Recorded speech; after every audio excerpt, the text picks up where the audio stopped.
В небольшой деревне Риверстоун жил котенок по имени Оскар. Он был окружен ореолом загадки, и каждый, кто его знал, чувствовал, что в нем есть что-то необычное. Оскар выделялся среди других котов не только поведением, но и внешностью. У котенка была густая шерсть, золотистая с белыми отметинами самых причудливых форм.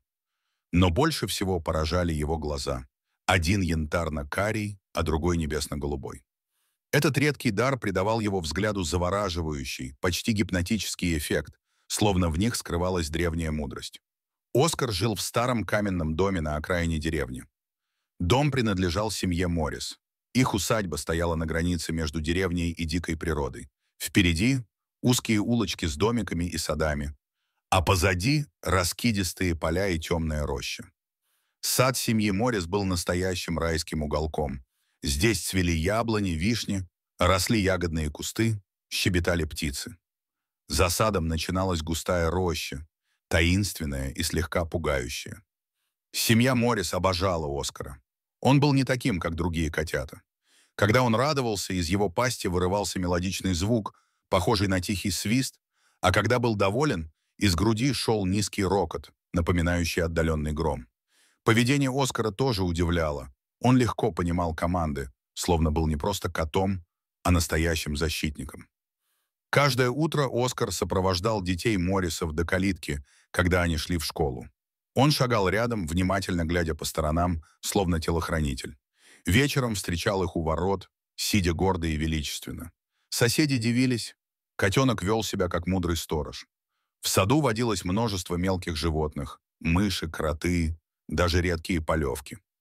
Оскар, движимый инстинктом охотника, легко ловил их, но никогда не убивал. Ради забавы. Он приносил добычу к дому, показывал ее хозяевам, а затем аккуратно отпускал у края рощи. Казалось, он хотел доказать: он способен защищать дом, не причиняя лишнего вреда. Однажды жарким летним днем Оскар гулял в высокой траве за домом.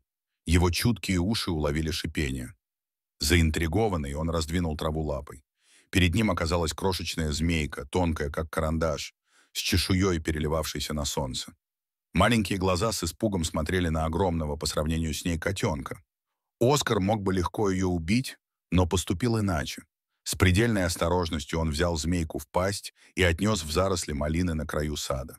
Там он устроил ей уютное гнездо из сухих листьев и мха. Так началась необычная дружба. Каждый день Оскар приносил своей новой подопечной еду: насекомых, лягушат и даже мелкую рыбку из ручья. В холодные ночи он согревал ее своим телом. Постепенно змейка привыкла к котенку и перестала его бояться. Она даже выползала, когда слышала его приближение. Шли недели. Змейка росла быстрее, чем ожидал Оскар. И вскоре выяснилось, что она настоящая кобра. Никто в Риверстоуне никогда не видел подобных змей, и никто не мог объяснить, как она оказалась так далеко от родины. Кто-то шептал, что она сбежала из цирка, кто-то, что из частной коллекции. Но для Оскара это было неважно. Кобра стала его другом. Она всегда следовала за ним по саду, плавно скользя между растениями. Когда Оскар отдыхал в тени деревьев, кобра укладывалась рядом, часто кладя свою голову ему на спину. Оскар проявил мудрость и научил ее держаться подальше от людей. Кобра поселилась в густых зарослях ежевики и малины у края сада. Там она охотилась на крыс и мышей, сохраняя сад в порядке. Семья Моррис ничего не знала о тайной союзнице Оскара. Они лишь удивлялись, почему в саду почти не стало вредителей, и хвалили своего котенка за отличную работу.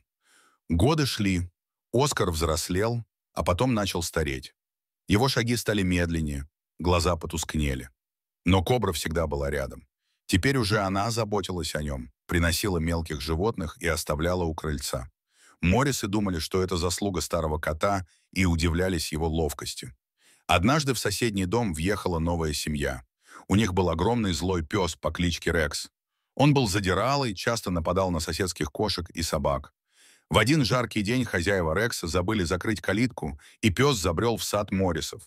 Там он заметил Оскара, дремавшего на скамейке. Старый кот не успел убежать. Рекс прижал его к земле и оскалил зубы. В этот миг из зарослей раздалось грозное шипение. На солнечный свет выползла огромная кобра. Ее капюшон раскрылся, чешуя блестела. Она возвышалась над землей, защищая Оскара. Рекс замер. Никогда прежде он не видел такого врага. Но охотничий инстинкт пересилил страх, и он бросился на змею. Кобра ловко уклонилась и нанесла молниеносный удар в морду. Зубы впились в нос пса. Рекс взвыл и отпрянул, кровь закапала на землю. Кобра не стала преследовать его. Она осталась возле Оскара, готовая повторить атаку. На шум прибежал хозяин Рекса. Увидев гигантскую змею, он оцепенел от ужаса. Кобра, словно понимая, что появление людей опасность, медленно уползла в кусты, но перед этим бросила последний взгляд на Оскара. Котенок поднялся, дрожа, и тихо мяукнул в сторону кустов, словно поблагодарил свою защитницу. Новость о змее быстро разлетелась по деревне. Одни не верили, считали рассказ хозяина Рекса выдумкой, чтобы оправдать рану его пса. Другие шептались о проклятии. С тех пор поведение животных вокруг изменилось. Кошки и собаки обходили сад Моррисов стороной. Даже Рекс, оправившись, больше никогда не приближался к их двору.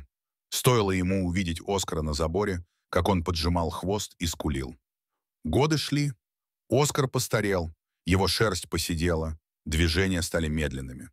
Но каждую ночь Кобра выползала проверить, все ли с ним в порядке. Когда Оскар ушел из жизни, семья Моррис похоронила его под старой яблоней в саду. После этого Кобру больше никто никогда не видел. Она исчезла, словно выполнив свой долг.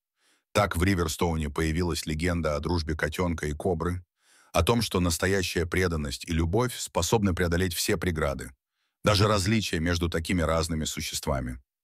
Дорогие зрители, что вы думаете об этой истории? Расскажите, пожалуйста, в комментариях. А если вам понравилось это видео, то ставьте лайк и подписывайтесь на наш канал. До свидания.